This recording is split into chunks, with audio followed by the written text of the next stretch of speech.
मेरा नाम रश्मि है। मैं 29 साल की हूँ, शादीशुदा हूँ और मध्य प्रदेश के एक छोटे से शहर में रहती हूँ। मेरे परिवार में मेरे पति जो 31 साल के हैं, मेरा 15 साल का बेटा और 17 साल की बेटी है। मेरे पति एक नौकरी पेशा इंसान हैं, लेकिन पिछले 5 साल से उन्हें दमा है। इस वजह से ज़रा-सा भी शारीरिक काम करने पर उनकी साँसें उखड़ने लगती हैं। मैं, जैसा कि लोग कहते हैं, अभी भी काफ़ी आकर्षक दिखती हूँ। अपनी ओर खींचने के लिए मैं उसके आस-पास रहती, उसे छूने का बहाना ढूँढती। लेकिन अजय को शायद कुछ समझ ही नहीं आया। उसकी सादगी और अनजान मुझे और बेचैन कर रहा था। मैं उस पल को भूल नहीं पा रही थी। शादी बड़े धूमधाम से हो गई। दो दिन बाद घर के बड़े लोग चाचा की बेटी को पहली बार उसकी ससुराल छोड़ने गए। घर में अब कुछ मेहमान महिलाएं, मेरे बच्चे और अजय ही बचे थे। शादी की भागदौड़ के बाद अब घर में थोड़ी शांति थी। शाम के 8 बजे खाना खा लिया था। मेरी बेटी और बाकी महिलाएं एक कमरे में सोने की तैयारी कर रही थीं। मुझे और मेरी बेटी को भी उसी कमरे में सोना था। मेरा बेटा दूसरे कमरे में पलंग पर लेटा टीवी देख रहा था। वह वहीं सोता है। अजय खाना खाकर बाहर घूमने चला गया था। मैं अपने बेटे के पास गई और उसके बिस्तर पर आधा लेटकर टीवी देखने लगी। रात के 9 बजे अजय वापस आया। मुझे देखकर वह मुस्कुराया और बोला, क्या देख रही हो दीदी? मैंने कहा, कहानी घर घर की। आ तू भी देख ले।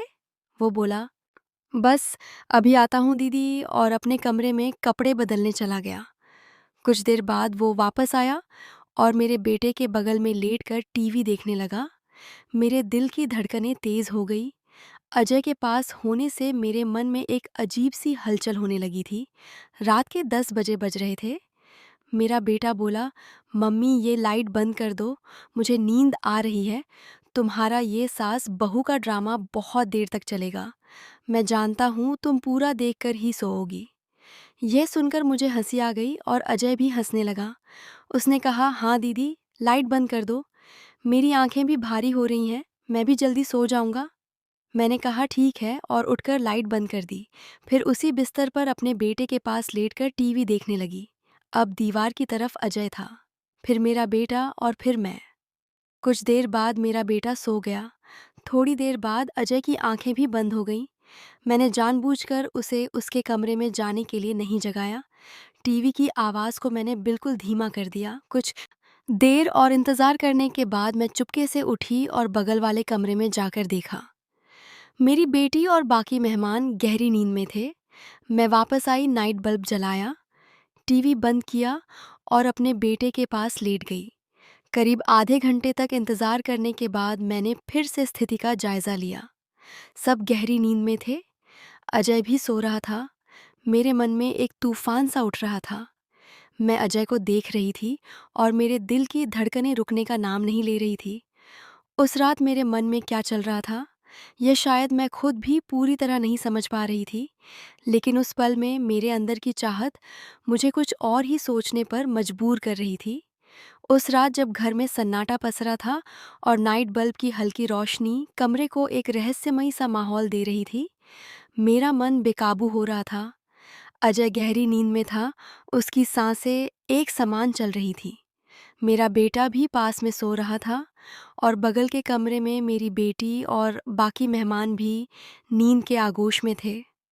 मैं दाटी बिस्तर पर लेटी थी, लेकिन नींद मेरी आंखों से कोसों दूर थी। अजय का चेहरा, उसकी वह मासूमियत और वह अनजाना पल जो मैंने बाथरूम के बाहर देखा था, मेरे दिमाग में बार बार घूम रहा था। मैंने धीरे से करवट बदली और अजय की तरफ देखा। उसका चेहरा नाइट बल्ब की रोशनी में हल्का हल्का चमक रहा था। मेरे मन में एक अजीब सी बेचैनी थी। मैं जानती थी कि जो मैं सोच रही हूँ वह गलत है। मैं एक शादीशुदा औरत हूँ, 2 बच्चों की माँ हूँ और अजय मेरा चचेरा भाई है। लेकिन उस पल में मेरे दिल और दिमाग के बीच एक जंग छिड़ी हुई थी। मेरी चाहत मुझे कुछ करने के लिए उकसा रही थी और मेरा विवेक मुझे रोक रहा था।